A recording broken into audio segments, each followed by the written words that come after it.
It's an odd world to live in when New York Islanders legend Mike Bossy is making the rounds in the rumors mill and running afoul with a certain portion of the Islanders fan base. We all remember last season when Mike Bossy had provided comment on a proposed trade between the New York Islanders and the Montreal Canadiens based on a failed trade between the Canadiens and the Tampa Bay Lightning for Vincent Lecavalier.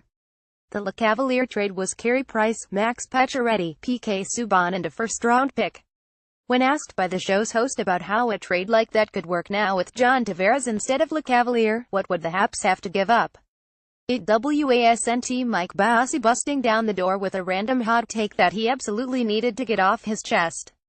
He was giving an answer to a question, like we all do. And then there was more beyond than Mike Bossy. Again in his reoccurring spot on 91.9's programming, he was asked by the show's host if John Tavares could be traded if the Isles were out of the playoffs by Christmas. The particular segment isn't on their site. For some reason, the audio cuts out right before the commercial break. But the show's producer sent me the transcript of what Mike said that drew the ire of most notably SNY.TV's CHIR's Bada. Jean-Charles Lajoie. Les Islanders risquent d'être éliminés et n'ont attention. Tavares pourrait être disponible. Mike Bossy assessed sur Casey. Les Islanders sont éliminés et Noel Tavares va être échangé. I know his interviews are all in French but the translation is that the host asks Bossy what will happen to Tavares if the New York Islanders are eliminated by Christmas. As in, what if the Isles are the Colorado Avalanche from last season? Bossy's answer is if the Islanders are eliminated by Christmas, Tavares will be traded. I'll be honest that this doesn't look great for Boss.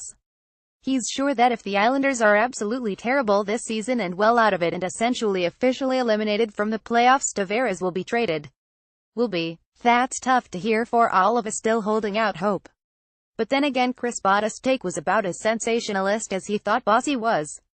Bada had the following to say about Bossy's comments. Knowing his commitment to everything he does, Bossy's decision to drop Tavares rumors on the radio may be nothing more than giving an audience what he thinks it wants, or saying something riveting so dopes like me give it attention.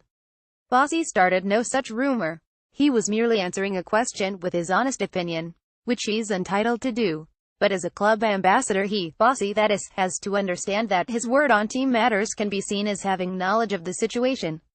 Whether that's actually true or not. We know Mike Bossy talks to the owners, he said so himself on that very segment. So that alone can allow for most to rightfully connect the dots that he might know something. Mike Bossy is a perfectionist and he does everything to the best of his ability or he doesn't do it at all. What he was doing here was answering a question to the best of his ability with his personal opinion. But he isn't perfect either.